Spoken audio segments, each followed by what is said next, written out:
vulgarisation des résolutions et recommandations du dialogue national inclusif et souverain, la secrétaire générale 3e adjointe du MPS et sa suite sont dans la commune du 3e arrondissement. Pour cette 3e étape du périple de la délégation, le lieu de rassemblement a été la salle des conférences du ministère des Affaires étrangères.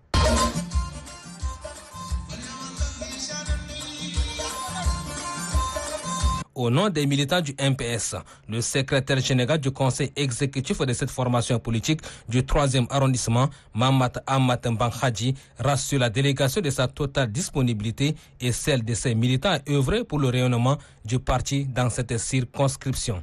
Selon le secrétaire général du MPS, pour la commune de la ville de N'Djamena, Djida Mamar, leur présence est de porter à la connaissance de la base et la population des grandes décisions issus de cette grand-messe nationale. Mes chers parents, durant 45 jours, les Tchadiens se sont retrouvés à l'occasion du dialogue national inclusif et souverain pour signer l'acte de naissance d'un Tchad nouveau.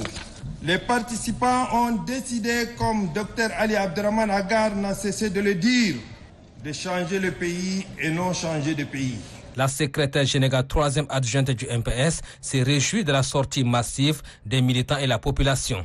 Une occasion pour elle de livrer son message. Je prends la parole pour vous remercier d'être sortis en si grand nombre pour répondre présent à ces rendez-vous politiques, stratégiques et de proximité historique à l'occasion de notre caravane mobile, dont le but est de former, d'informer, de cultiver et de partager ensemble les résolutions et recommandations du dialogue national inclusif et souverain.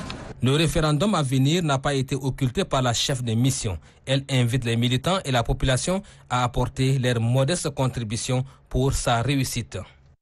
Accueillie chaleureusement par les militants du conseil exécutif du MPS du 4e arrondissement, la secrétaire générale 3e adjointe du MPS, Amsadine Maïde Hangata, effectue le déplacement dans le cadre de la vulgarisation des résolutions et recommandations du dialogue national inclusif et souverain suivi de la préservation de la paix.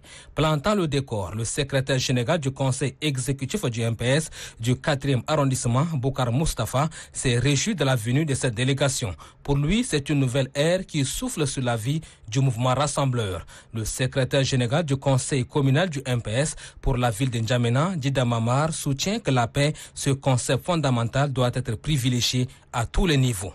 La paix n'a pas de prix et rien ne vaut la paix.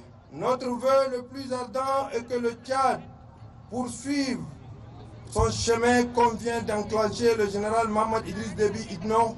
Pour ne pas être jugé par l'histoire, nous devons soutenir les actions posées par son gouvernement. Avis partagé par la chef de mission. Selon elle, l'objectif de la caravane est d'appuyer la transition en cours par le biais de la sensibilisation de la base et la population du 4e arrondissement. Dans les principaux points de résolution et recommandations du DENIS figure en bonne place le référendum. Alors sa mise en œuvre dépendra de notre détermination responsable en faveur des intérêts de notre parti.